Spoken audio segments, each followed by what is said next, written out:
የአውሮፓውያኑ ነገር እንዳው መባዘን እየሆነ ነው።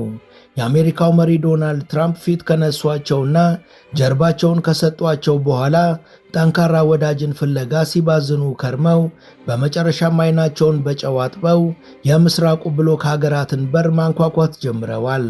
ተራ በተራም ወደ ቻይና ተጉዘዋል። ባለፉት ቀናት በቻይና የተገኙት የፈረንሳዩ ማክሮን ከሀገሪቷ መሪ ጋር ተወያይተዋል። የእንግሊዙ ስታመርም ቀጣዩ የቤጂንግ ተጓዥ ይሆናሉ ተብሏል።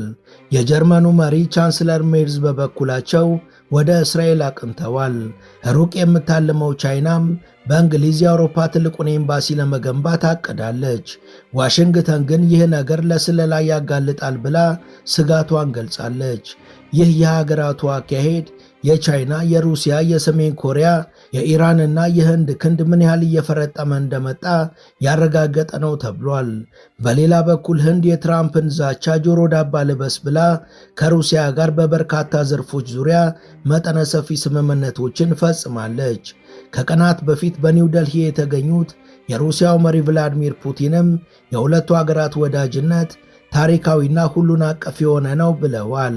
Russian President Vladimir Putin is set to hold talks with Indian Prime Minister Narendra Modi in New Delhi as the pair aim to strengthen economic cooperation in a delicate political moment.